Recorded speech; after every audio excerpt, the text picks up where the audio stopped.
நான் உங்கள் சித்தார்த். இது பணுவலும் பேராம். இன்றைய தினம் உங்களோட நான் ஒரு அருமையான சயின்ஸ் ஃபிக்ஷன் புத்தகத்தை பத்தின நய உரை வழங்க போறேன். இந்த காணொளியில நம்ம இந்த புத்தகத்தினுடைய பெயர், அதனுடைய விளக்கத்தை மட்டும்தான் பார்க்க போறோம். அடுத்தடுத்த காணொளிகள்ல இந்த புத்தகத்துடைய கரு என்ன, இந்த புத்தகத்தினுடைய கதை எப்படி போகுது, அதெல்லாம் பத்தி நம்ம பார்க்க போறோம். இந்த புத்தகத்தினுடைய பெயர் ஆக்கோல். இதை இயற்றியவர் கபிலன் வைரமுத்து அவர்கள். பப்ளிஷ் பண்ணது டிஸ்கவரி பப்ளிகேஷன்ஸ். கல்பேடி தீயன் அந்தவன் கூடலூர் ஆக்கூல் அப்படின்றது ஒரு அருமையான தமிழ் பிராமிய எழுத்துக்கள்ல பதிவு செய்யப்பட்ட ஒரு ஹீரோ ஸ்டோன் சொல்லக்கூடிய நடுக்கல், அதுல பதிவான ஒரு சொற்றொடர். ஆக்கோல் அப்படின்னா இது சங்ககால இலக்கிய சொல். இதுக்கு பெயர் விளக்கம் என்ன அப்படின்னா ஆண் இறை கவர்தல்.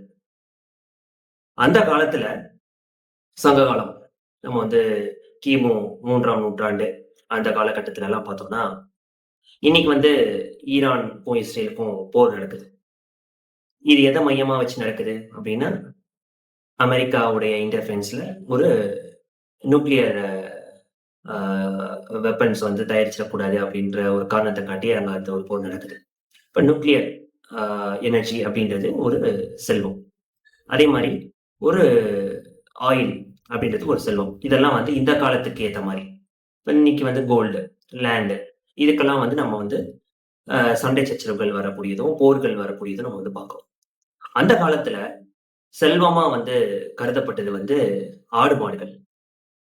மக்களுடைய முக்கியமான தொழிலே விவசாயமும் ஆடு மாடு வளர்ப்பும் இருந்ததுனால, அன்னைக்கு காலகட்டத்துல ஆடுகள் மாடுகளை கவர்ந்து கொண்டு போவது அப்படின்றதுதான் ஒரு போருக்கான அறிவிப்பாவும் ஒரு போர் மையமாகவும் இருந்துச்சு. அப்படி அந்த போர்கள்ல ஒரு வீரர் கொல்லப்படுறாரு அப்படின்னா, அவருக்கு நடுக்கல் வைக்கிறது ஒரு பழக்கம். ஒரு வீரத்தின் குறியீடா அது இருக்கு. இந்த விஷயத்த பத்தி நான் உங்களுக்கு இன்னும் டெப்த்தா சொல்லணும்னு நினைக்கிறேன். புள்ளிமான் கோம்பை அப்படின்னு ஒரு இடம் இருக்கு தேனியில. இந்த புள்ளிமான் கோம்பை ஆண்டிப்பட்டி வட்டாரத்துல இருக்கக்கூடிய ஒரு பகுதி. வைகை நதிக்கரைக்கு தென்கரையில இருக்கக்கூடிய ஒரு பகுதி. இந்த இடத்துல தான் இப்ப நான் சொன்ன கல்பேடு தீயன் அந்தவன் கூடலூர் ஆக்கோல் அப்படின்றத பொறிக்கப்பட்ட ஒரு நடுக்கல் இருக்கு. இத தமிழ் ஆய்வாளர்கள், ஆர்க்கியாலஜிக்கல் டிபார்ட்மெண்ட்ல எல்லாம் பார்க்கும் பொழுது, இது கிமு 2ஆம் நூற்றாண்டு சேர்ந்த ஒரு கல்வெட்டு அப்படின்றத ப்ரூவ் பண்ணியிருக்காங்க. சொல்லப்போனா இந்தியாவிலேயே மிகவும் பழமையான நடுக்கல் இருக்கக்கூடிய பகுதி இந்த புள்ளிமான் கோம்பை கல்வெட்டு. நடுக்கல்ல இருக்கக்கூடிய அந்த கல்வெட்டு. இதுக்கு முன்னாடி கல்வெட்டுலயே ரொம்ப ஓல்டான கல்வெட்டை நம்ம அசோக பிராமி எழுத்துக்கள்ல பொறிக்கப்பட்ட கல்வெட்டுகள் நம்ம பார்த்தோம்.